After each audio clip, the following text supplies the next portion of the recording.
ठीक है, तो सबको जय मसीह की। प्रभु का धन्यवाद करते हैं, एक बार फिर से आप सबका स्वागत करते हैं प्रभु की हजूरी में। पहले तो सबको बहुत बहुत धन्यवाद आज आने के लिए और इस मीटिंग में जुड़ने के लिए। और हम लोग जैसे बात कर रहे थे बीती क्लासेस में मूसा के मिलाप वाले तंबू के बारे में, ठीक है, टैबरनेकल ऑफ मोसेस के बारे में। तो उसके अंदर 7 मुख्य चीज़ों के बारे में हम लोग पढ़ रहे हैं, जिसमें से पहली क्लास में हमने पढ़ा था आर्क ऑफ द कवनेंट, मतलब वाचा का संदूक, और उसके अंदर क्या था। दूसरी क्लास में हमने पढ़ा था ऑल्टर ऑफ सैक्रिफाइस, कि जिस ऑल्टर के ऊपर सैक्रिफाइस किया जाता था। ठीक है, आज हम 2 चीज़ों के बारे में पढ़ेंगे। अभी हम देखें, अगर मंदिर के अंदर घुसें तो 2 चीज़ें काफ़ी मेन थी जो घुसते के साथ ही हमें दिखती थी। जैसे आप गेट से एंटर हुए, पहली चीज़ वो ऑल्टर जिसके ऊपर बलि चढ़ाई जाती थी, जिसको बलिदान की वेदी कहते हैं या पीतल की बलिदान की वेदी कहा जाता है। और उसके बाद एक और चीज़ थी जिसको कहते थे लेवर। ठीक है, या तो लेवर कहते थे या बेसिन कहते थे, LEVER। ठीक है जी, लेवर। आप लोगों ने कितनों ने परात देखी है? आटा गूंदते हैं, आटा परात में गूंदा जाता है ना। ठीक है, उसी परात को थोड़ा सा डूंगा कर दो, जैसे कढ़ाई होती है, कढ़ाई के जैसी एक चीज़ थी वहाँ पे, इतनी बड़ी। ठीक है जी, और उसके अंदर पानी भरा रहता था और कुछ यूं इस तरीके की शेप उसकी थी। ठीक है, जब हमने पिछली क्लास में उस ऑल्टर ऑफ सैक्रिफाइस के बारे में पढ़ा तो वहाँ पे हमने देखा था कि ऑल्टर ऑफ सैक्रिफाइस जो था, वहाँ पे महायाजक सैक्रिफाइस को चढ़ाता था और उसमें से जो लहू निकलता था, उस लहू को एक कटोरे में इकट्ठा करके आगे लेके जाता था और महापवित्र स्थान में स्प्रिंकल करता था। ठीक है जी, तो बलिदान तो हो गया। अब क्या करना है? जैसे ही याजक बलिदान करता था, उसके बाद जो मांस होता था, मतलब जिस जानवर की बलि करता था उसका जो मांस होता था, खून होता था, वो बहुत सी बार याजक के हाथों पैरों पे लग जाता था। ठीक है, कभी काटा उसको तो मुंह के ऊपर छींटा गया, कभी हाथ के ऊपर आ गया, कभी कहीं आ गया। और उसी को साफ करने के लिए यहाँ इस ब्रॉन्ज लेवर के अंदर या इस पीतल के शुद्धिकरण के पात्र के अंदर पानी होता था। ठीक है, तो याजक आगे बढ़ता था, अपने आप को उसी पानी से धोता था, साफ करता था और फिर अंदर जाता था। ठीक है, समझ में आया? आप लोग अगर निर्गमन का 27, 28, 29, 30, 31 पढ़ेंगे तो आपको सब पता चलेगा इसके बारे में कि ये कितना बड़ा था। ठीक है, इसका एग्जैक्ट साइज नहीं लिखा गया कि कितना बड़ा होना चाहिए था, कितना चौड़ा होना चाहिए था। ये एक अंदाजे से था कि हाँ, इतना होना चाहिए कि याजक इसमें अपने हाथ पैर धो सके और उसके लिए सफिशिएंट पानी होना चाहिए उसके अंदर। ठीक है, इतना क्लियर है? अब मेरा आप लोगों से एक सवाल, क्या याजक जब उसने सैक्रिफाइस किया तो जो भी खून लगा, जो भी गंदगी उसके ऊपर लग गई, क्या लगे लगाए वो उस मंदिर के अंदर प्रवेश नहीं कर सकता था?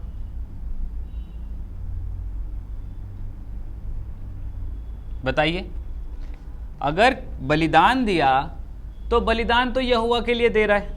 ठीक है जी, तो जब यहोवा के लिए बलिदान कर रहा है तो अगर उसके हाथ पे कुछ खून के छींटे लग भी गए, कुछ चर्बी का टुकड़ा लग भी गया, तो ऐसी कौन सी बड़ी बात है कि वो उसके साथ अंदर मंदिर के प्रवेश नहीं कर सकता?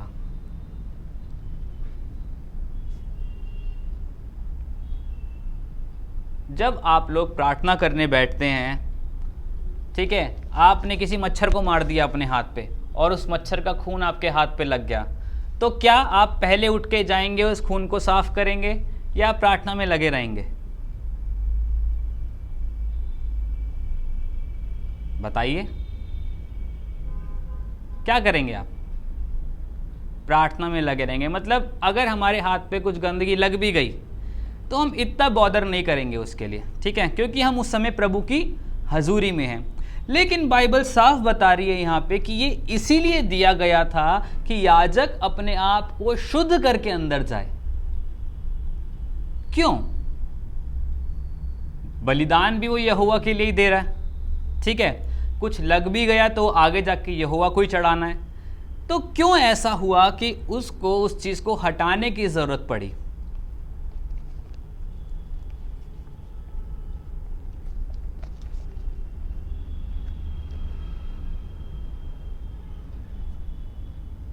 जीरो बटे सन्नाटा, वेरी गुड, मुझे एक्सपेक्टेड नहीं था। ठीक है, चलिए इसको हम एक ऐसी चीज कंसीडर करेंगे कि ये कोई हल्के में लिए जाने वाली बात नहीं है। ठीक है, अगर बाइबल में इस चीज को लिखा गया है और स्पेसिफिकली परमेश्वर के मंदिर के अंदर लिखी गई है, तो it means it has an importance, वो चीज़ इम्पॉर्टेंस रखती है। और वहाँ पे ये एक रिमाइंडर था कि जब भी प्रभु की उपस्थिति में जाओगे तो उससे पहले तुम्हें अपने आप को क्लेंज करना बहुत ज़रूरी है, अपने आप को शुद्ध करना बहुत ज़रूरी है। अगर शुद्ध नहीं करोगे तो हो सकता है आप मंदिर के अंदर तो घुस जाओ, लेकिन प्रभु की उपस्थिति तक नहीं पहुंच पाओगे। समझ पा रहे हो मेरी बात को?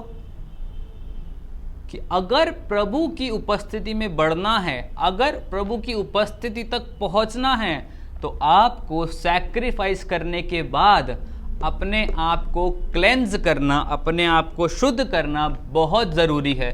तभी आप परमेश्वर को अप्रोच कर पाओगे। समझ पा रहे हो मेरी बात को?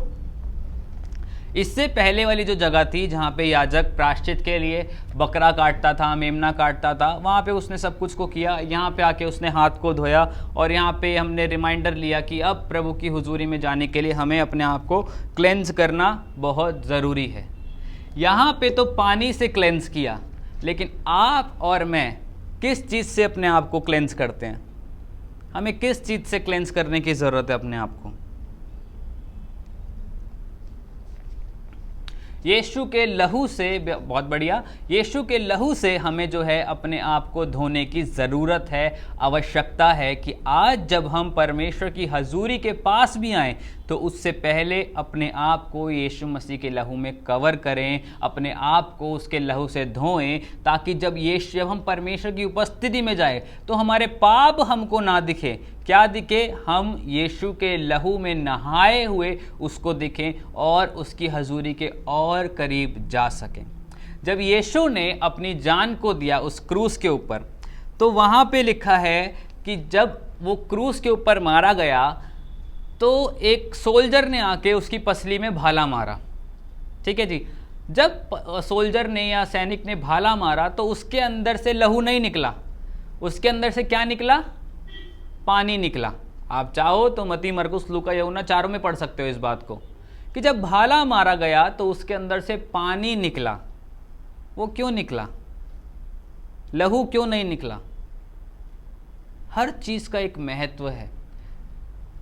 जब हमें अपने आप को यीशु के लहू से धोना है तो उसके लिए हमारे पास पर्याप्त वो चीज़ होनी चाहिए जिससे हमें अपने आप को धोना है। ठीक है जी, इतनी बड़ी दुनिया, उसमें इकलौता यीशु मसीह, और उस इकलौते यीशु मसीह ने अपने खून के एक एक कतरे को हमारे लिए बहा दिया कि कोई बात नहीं, अगर मेरा लहू बहाए जाने के द्वारा तुम शुद्ध हो रहे हो तो मैं अपनी ज़िंदगी का, अपनी बॉडी का लहू का एक एक कतरा भी तुम्हारे लिए बहा दूंगा, मैं उसकी परवाह नहीं करूंगा। और जब उसका लहू निकला तो जिस जगह पे निकला वहाँ पे लिखा है, हम लोग पढ़ सकते हैं कि बहुत से लोगों को शिफा मिली उस जगह पे, बहुत से लोगों के बंधन टूटे उस जगह पे। और जब हम आज भी क्लेम करते हैं कि यीशु हम तेरे लहू से नहाए जाते हैं, हम तेरे लहू से शुद्ध होना चाहते हैं, तो यीशु का लहू उसी समय हमें धो के शुद्ध करता है और हमें क्या बनाता है? निष्पाप, निष्कलंक बनाता है। मेरे साथ निकालिए इफिसियों 5 उसका 25 और 27, 25 से 27 तक। ठीक है,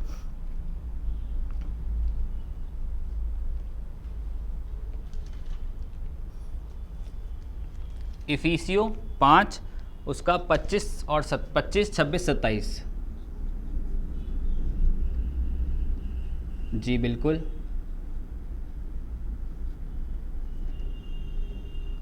जी हाँ जी,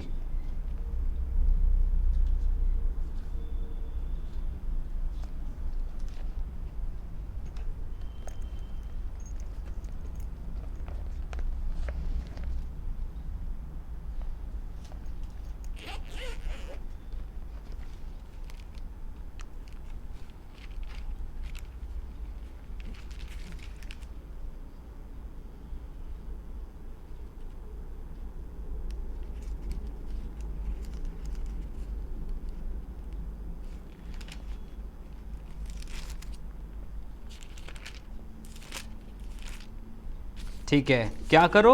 हे पत्नियों, हे पतियों क्या करो? ठीक है, मेरे पास इंग्लिश में यहाँ पे लिखा है, Christ love the church and gave himself up for her to make her holy, cleansing by washing with water through the word. मतलब यीशु मसीह ने कलीसिया से ऐसा प्यार किया कि उसने अपने आप को दे दिया ताकि उसकी कलीसिया जो है वो क्या दिखे? पवित्र दिखे, निष्पाप दिखे, निष्कलंक दिखे, तेजोमय दिखे। किसके लिए? कलीसिया कौन है? जो बड़े बड़े मंदिर बनाए जाते हैं वो, जो बड़े बड़े चर्चेस बनाए जाते हैं वो, या कलीसिया वो है आप और मैं? आपको क्या लगता है कलीसिया कौन है? आप हो या मैं हूं? हाँ, हम लोग जब उसकी कलीसिया हैं, हम सब उसकी कलीसिया हैं, तो यीशु मसीह ने जान किसके लिए दी?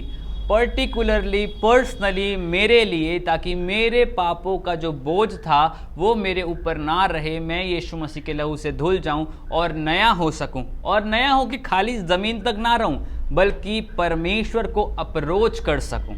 अभी जैसा हमने पढ़ा कि आप अपनी ज़िंदगी में बहुत सारे बलिदान करते हैं, अपनी प्रार्थनाओं में बलिदान करते हैं, अपनी ज़िंदगी में बलिदान करते हैं, अपने टाइट्स को बोते हैं, हदियों को बोते हैं, अपने टाइम को देते हैं, बहुत सारी चीज़ों का बलिदान करते हैं। लेकिन प्रभु का वचन एक बात बोलता है कि वो बलिदानों से ज़्यादा अपनी बात के माने जाने से खुश होता है। पढ़ा है आपने बात कि वो बलिदानों से ज़्यादा अपनी बात के माने जाने से खुश होता है। आज दुनिया की दुर्गति है ये कि बलिदान एक से बढ़कर एक करेंगे। आप बोलो 100 रुपये की भेंट चढ़ानी है, वो 200 रुपये की भेंट चढ़ाएंगे। आप बोलो कि समोसे चर्च में करा दो, वो समोसे के साथ मीठा पानी भी कराएंगे। आप जरा सी बात बोलो, वो 2 कदम आगे बढ़ के करेंगे। परमेश्वर के लिए बलिदान करने से लगता है कि सब चीज़ें हो जाएंगी, लेकिन एक वक्त पे प्रभु आके क्या कह रहा है कि तेरे बलिदानों से ज़्यादा मुझे इस बात से प्रसन्नता मिलती है कि तू मेरी बात को सुने। बलिदान करना कोई बुरी बात नहीं है, प्रभु उस पर आशीष देगा आपको, लेकिन अगर आप बलिदान बलिदान बलिदान ही करते रह गए तो उसकी बात को कब सुनेंगे? बाइबल में एक ऐसा शख्स था जिसका बलिदान परमेश्वर ने ग्रहण नहीं किया। 2 भाई थे, कैन और हाबिल। एक का बलिदान ग्रहण किया, एक का बलिदान ग्रहण नहीं किया। क्यों नहीं किया?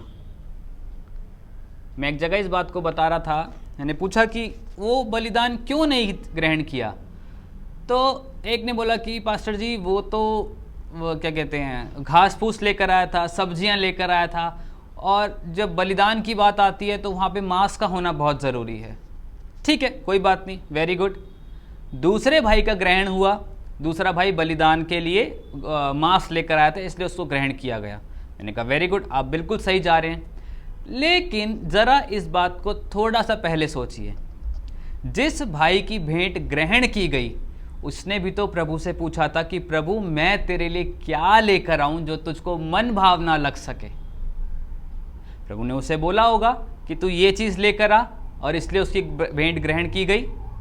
दूसरे भाई ने जल्दबाजी करके वो अच्छी चीज़ें तो लेकर आया, वो कोई बेकार चीज़ें नहीं लेकर आया था, वो बेकार फल फ्रूट सब्जियां नहीं लेकर आया था, वो अपने खेत की बेस्ट चीज़ें लेकर आया था, लेकिन प्रभु की सुने बगैर। उसने बोला बलिदान देना है पहली चीज़ों का, मैं जाऊंगा फटाफट से लेकर आऊंगा। वो लेकर आया, बेस्ट चीज़ें रखी, लेकिन उसका बलिदान ग्रहण नहीं हुआ। क्यों? क्योंकि पहले प्रभु से उसने सुना नहीं कि प्रभु क्या कहना चाहता है, प्रभु क्या चाहता है कि मैं उसके पास क्या लेके जाऊं। आज हम भी बहुत सी बार इसी चीज़ के पीछे रह जाते हैं कि प्रभु मैं तेरे लिए ये दे दूंगा, मैं तेरे लिए वो दे दूंगा, अपनी ज़िंदगी दे दूंगा, अपने जूते दे दूंगा, अपने कपड़े दे दूंगा, भिखारी में बांट दूंगा, सब कर दूंगा। लेकिन प्रभु कह रहे बेटा मुझे इन चीज़ों की ज़रूरत ही नहीं है, मुझे सिर्फ तेरा हृदय चाहिए कि मैं तुझसे बात कर सकूं। और वहीं पे हम लोग चूक जाते हैं। आप में से अभी कितने लोग हैं? 15 लोग हैं, ठीक है, 15 से मुझे हटा दिए, 14 लोग हैं।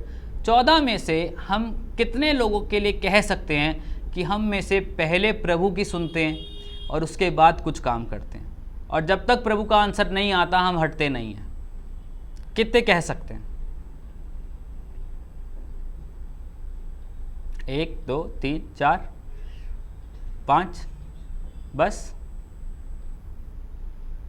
देखो हम सबको ये वचन पता है, कलीसिया में सिखाया जाता है, खुद भी बोलते हैं प्रभु की सुनो, प्रभु की सुनो, प्रभु की सुनो।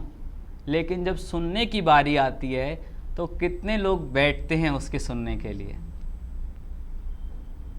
एक कड़वी बात बोलूं आप लोगों के लिए, आप लोग बुरा तो नहीं मानेंगे, बोल सकता हूं? ठीक है। आप में से बहुत से लोग हैं जो दिन के 2-2 घंटा 3-3 घंटा प्रार्थना करते हैं, प्रभु से बोलते हैं प्रभु उसका भला कर, प्रभु से बोलते हैं प्रभु उसको चंगाई दे, प्रभु से बोलते हैं प्रभु मेरी ज़िंदगी में काम कर। हर तरीके की लिस्ट प्रभु के आगे लगाते हैं, प्रभु को बोलते हैं प्रभु तेरी इच्छा मेरी ज़िंदगी में पूरी हो, और ये भी बोलते हैं प्रभु मैं चाहता हूँ कि मैं तेरे लिए बढ़ सकूँ। लेकिन कितने ऐसे लम्हे हैं आपके पास कि आप शांत होकर बैठे और प्रभु से कह रहे प्रभु आज मैं तेरे से सुनना चाहता हूँ, आज मैं नहीं बोलूँगा। आप 2 घंटे प्रार्थना कर रहे हैं, प्रभु आशीष दे आपको, 3 घंटे कर रहे हैं, प्रभु आशीष दे आपको, आप बेस्ट प्रार्थना कर रहे हैं, आपकी प्रार्थनाओं के द्वारा दूसरे लोग चंगे हो रहे हैं, वेरी गुड, एक्सीलेंट। लेकिन उन 2 घंटों में से आप कितनी देर प्रभु को ये बोल रहे हैं प्रभु मैं बैठा हूँ, आज मैं तेरे से सुनना चाहता हूँ, मैं कल के दिन जो करूँगा प्रभु मैं वही करूँगा जो तू चाहेगा, प्रभु तू मुझे बता, मैं वो करने के लिए तैयार हूँ। कितने लोग ऐसे हैं करते हैं? 1 2 3 4 बस। प्रार्थना करना गलत बात नहीं है, प्रार्थना किस तरीके से करना है वो हमें समझना है। हम बोलते हैं प्रभु मुझे बड़ा, मुझे बड़ा, मुझे बड़ा, बोलते जाते हैं लेकिन प्रभु से इंस्ट्रक्शन नहीं लेते हैं। थोड़ा सा पीछे आ जाओ, मूसा के समय में अगर प्रभु मूसा को ना बताता कि तुझे कैसे लोगों को लेके चलना है, तो क्या मूसा वहाँ तक पहुँच पाता जहाँ तक उसको ले जाने के लिए प्रभु ने उसे रखा था? क्या मूसा इतनी बड़ी भीड़ को लीड कर पाता अगर वो प्रभु से ना सुनता तो? क्या मूसा लोगों के बीच में वो न्याय के काम कर पाता अगर वो प्रभु से ना सुनता तो? क्या मूसा समंदर को 2 भाग कर पाता अगर वो परमेश्वर की ना सुनता तो? क्या मूसा सबको मन्ना दे पाता अगर वो परमेश्वर से ना सुनता तो? सारे काम उसने खुद नहीं करे, उसने प्रभु से सुना और बोलता गया, प्रभु काम करता गया। लोगों को लगा वाह भाई मूसा तू तो बड़े अच्छे अच्छे काम कर रहा है, तू तो बहुत बड़े बड़े काम कर रहा है। असलियत में काम कौन कर रहा था? प्रभु। मूसा तो सिर्फ एक पात्र था, मूसा उसकी सुनता था और बोल देता था, लोगों को लगता वाह वाह वाह मूसा कितने अच्छे काम कर रहा है। आज हमारी ज़िंदगी से हम चाहते हैं बड़े बड़े काम हो, हम चाहते हैं हम बहुत बड़ी भीड़ को प्रचार करें, हम चाहते हैं हमारे हाथ रखते ही लोग चंगे हो जाएं, हम सब चाहते हैं, बहुत अच्छी बात है, चाहिए। लेकिन प्रभु से सुन के बोलना कितने लोग करते हैं? ये एक क्वेश्चन मार्क है हमारी ज़िंदगी के लिए कि हम कितनी बार प्रभु की सुन रहे हैं, कितनी बार प्रभु के साथ चल रहे हैं, कितनी बार प्रभु को कहते हैं प्रभु तू बोल मैं सुनूंगा, या हम ये कहते हैं प्रभु रुक जा पहले मुझे सुनाने दे, मुझे अपने अंदर से सब कुछ निकालने दे, फिर टाइम बचेगा तो तेरी सुन लूँगा। हाँ, ऐसा है आज मसीहत में। प्रभु को लोग कहते हैं एटीएम कार्ड की तरह, कार्ड मशीन में स्वाइप करो पैसा निकलेगा, सब कर देंगे। लेकिन कभी उस एटीएम मशीन के पास बैठ के तो देखो वो आपसे क्या कहना चाहती है। अगर उसने आपको बुलाया है तो इसीलिए तो बुलाया है कि वो आपसे बात कर सके, इसीलिए तो बुलाया है कि आप उसकी हजूरी में जा सके। ये जो इतना बड़ा मॉड्यूल दिया है उसने कि मेरा मंदिर इस तरीके से बनाना, उसमें ये चीज़ें होनी चाहिए, उसमें वो काम होने चाहिए, वो किसके लिए? कि आप और मैं उसकी महान उपस्थिति में प्रवेश कर सके। उसने अपने बेटे की जान को किस लिए दिया? कि आप और मैं उसकी हजूरी में जा सकें, उससे रूबरू मिल सके। लेकिन आजकल हम भी क्या करते हैं, प्रभु हम तेरे से रूबरू मिलना नहीं चाहते, तो बस हमें आशीष दे दे, हम उसी में खुश हैं। स्वर्ग में एक चीज़ को याद रखिएगा कि जो ये मॉडल बनाया गया है टैबरनेकल ऑफ मोजेस का, मिलाप का तंबू का, स्वर्ग में भी सेम टू सेम ऐसा ही एक मॉडल है। अगर आप रेवलेशन पढ़ें, इब्रानियों की किताब पढ़ें, यर्मिया की किताब पढ़ें, तो जो स्वर्ग का दर्शन दिखाया गया है उसमें भी ये सारी चीज़ें इंक्लूड हैं। लेकिन एक बड़े पैमाने पे। ठीक है, ये तो छोटी छोटी एक उदाहरण के लिए आपको समझाया गया है। दूसरी बात, स्वर्ग में जो स्वर्गदूत हैं वो परमेश्वर से बात नहीं करते हैं।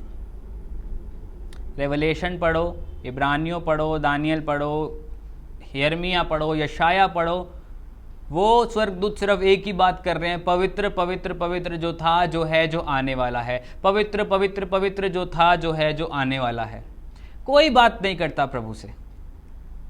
लेकिन एक खुशी की बात जो प्रभु ने हमारे लिए की कि वो चाहता है कि आप और मैं उससे बात कर सकें। उसने आपको इसीलिए बनाया कि आप उससे बात कर सकें। अगर हम कहते हैं जेनेसिस 1 पढ़ें तो वहाँ पे क्या लिखा है कि आओ हम मनुष्य को अपने समान अपने स्वरूप में बनाएं, ताकि उसके साथ क्या कर सकें, उसके साथ फेलोशिप कर सकें, उससे बात कर सकें, उसको अपनी ज़िंदगी में इनवाइट कर सके, अपनी बातों को बोल सके, उसकी बातों को सुन सके। इसीलिए तो हम बनाए गए हैं।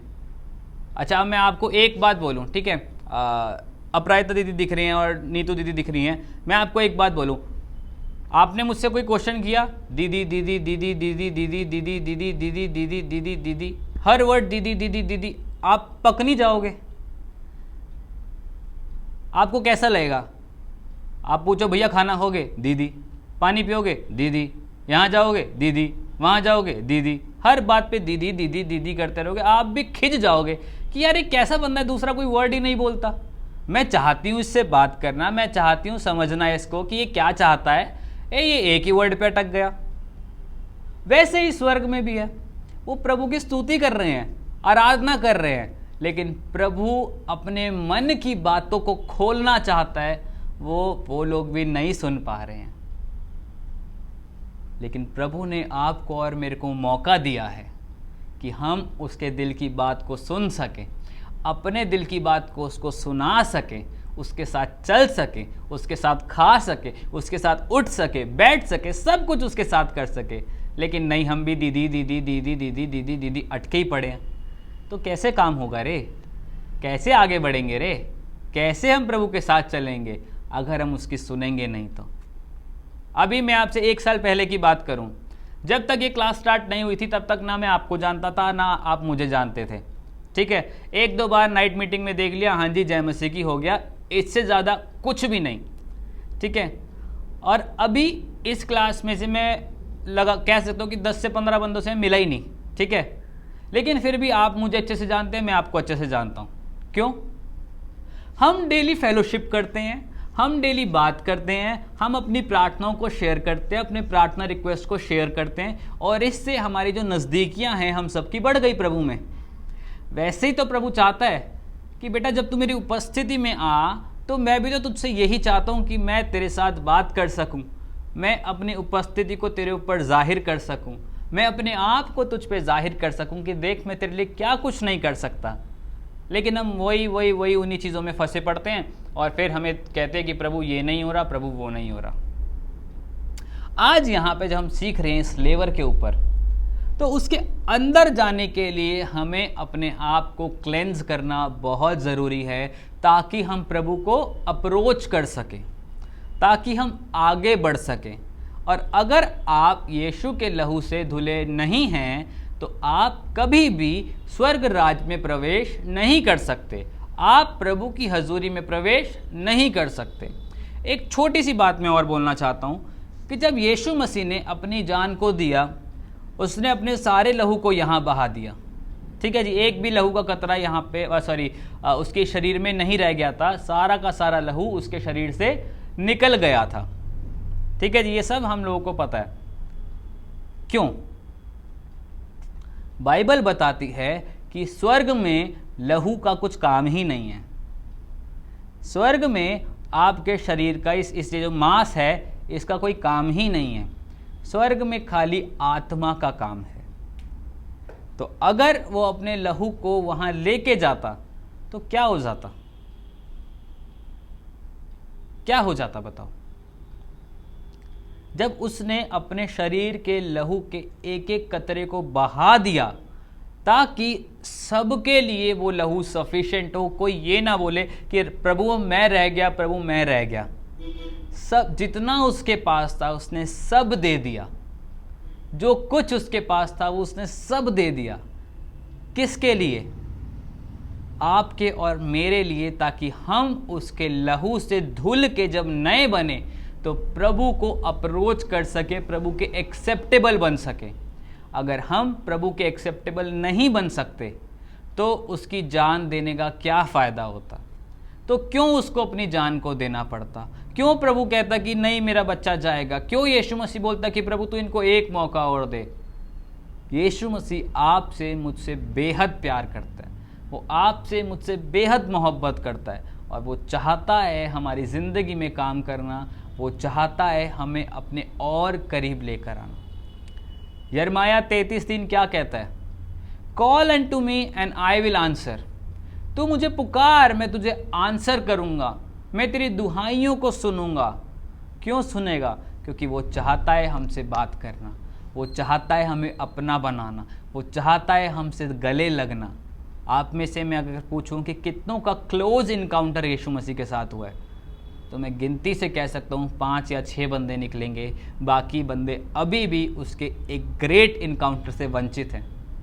आप कह सकते हो मैं कलीसिया में जाता हूँ, आराधना करता हूँ, हाथ उठाता हूँ, प्रभु मुझे आत्मा से भरता है और मैं उसी में खुश हो जाता हूँ, लेकिन इतना काफ़ी नहीं है, इतना काफ़ी नहीं है।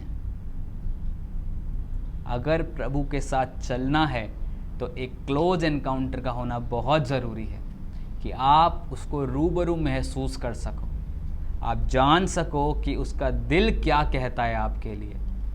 अगर मैं आपसे पूछूं, आप 16 लोग हो गए, कितने लोगों ने प्रभु की आवाज़ को सुना है क्लियर? वचन के द्वारा नहीं, पास्टर के द्वारा नहीं, किसी भविष्यवक्ता के द्वारा नहीं, आप प्रार्थना में बैठे प्रभु मुझसे बोला और प्रभु ने बोला कि कल तुझे ये काम करना है। कितनों ने सुना है? या तुझ में ये कमी है, अपने आप को सुधार ले। या प्रभु ने एक वचन, प्रेज़ द लॉर्ड, ठीक है,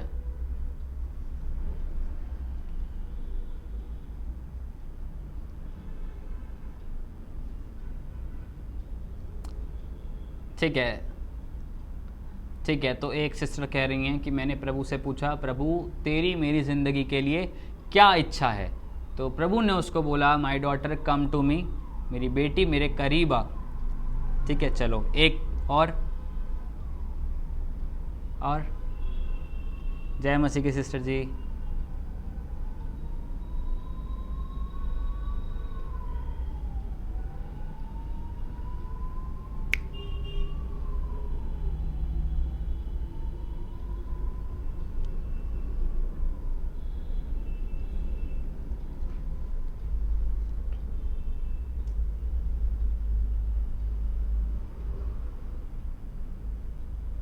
ठीक है,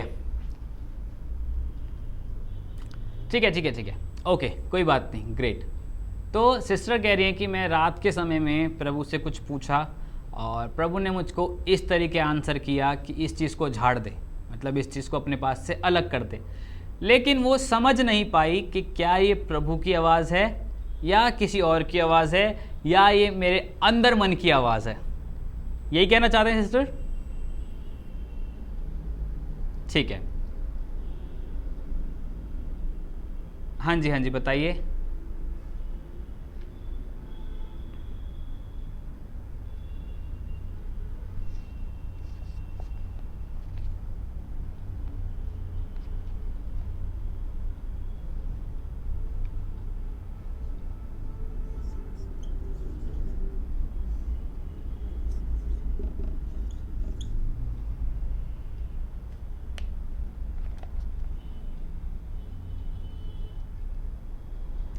ठीक है, चलिए, तो आपने उसकी आवाज़ को सुना लेकिन आप समझ नहीं पाए कि क्या ये आवाज़ प्रभु की ओर से है या नहीं। कितने साल हो गए सिस्टर जी आपको प्रभु में? 8-10 साल हो गए। एक बात मैं छोटी सी बोलना चाहता हूँ, प्लीज़ बुरा मत मानना इस चीज़ के लिए, ठीक है। 8-10 साल आपका बेटा या आपकी बेटी अगर आपकी आवाज़ को समझ ना पाए तो आपको कैसा लगेगा? बुरा लगेगा। ठीक है, 8-10 साल में इतनी मैच्योरिटी अभी हमारे अंदर नहीं आई कि हम इस बात को जान सके कि ये प्रभु की आवाज़ है या किसी और की आवाज़ है। बुरा मत मानना। देखो, बात ऐसी है कि हम कलीसिया में आते तो हैं, कलीसिया में सीखते तो हैं, लेकिन आज भी कन्फ्यूजन है हमारे दिमाग में कि क्या हम प्रभु की आवाज़ सुन रहे हैं या किसी और की आवाज़ सुन रहे हैं। वचन मैंने लिखा है, निकालिए इसको। इब्रानियों 10:22, हिब्रू 10:22।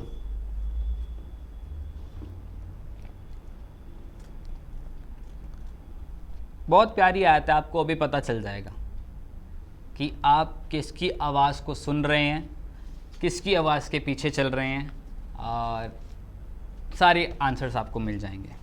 ठीक है जी, चलिए इब्रानियों 10:22 जी।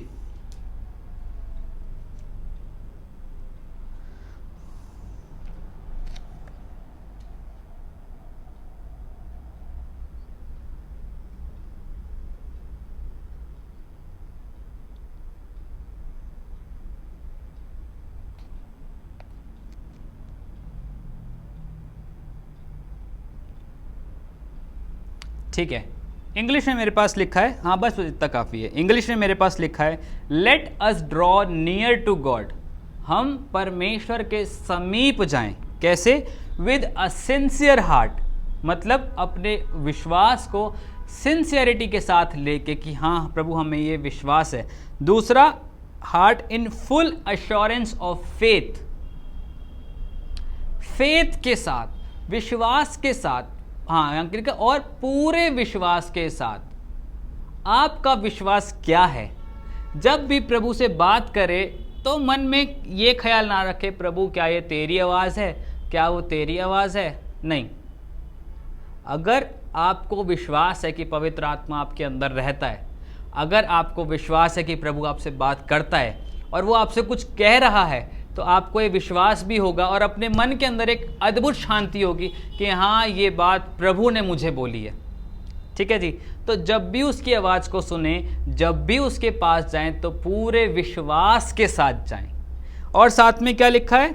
Having our heart sprinkled to cleanse us from a guilty conscience and having our bodies washed with pure water, निर्दोष पानी के साथ अपने हृदय को शुद्ध करके उसके करीब जाएं। यहाँ पे क्या था? पानी, जिसमें से होके महायाजक अपने आप को शुद्ध करके अंदर जाता था। ठीक है जी, आपको भी जब प्रभु की उपस्थिति के अंदर जाना है तो क्या करना है? अपने आप को यीशु के लहू से धोना है और साथ में आपको विश्वास होना चाहिए कि हाँ प्रभु मैं तेरी हजूरी में आ रहा हूँ तो तू मुझसे बात करेगा, तू मुझसे बात करेगी। मैं पहले इस बात को बहुत बोलता था कि प्रभु इतना टाइम लगाता है, उतना टाइम लगाता है बात करने के लिए, लेकिन बीते दिनों में प्रभु ने मुझसे बात किया और बोला कि तू क्यों ये बात बोल रहा है कि मैं तुझसे बात कर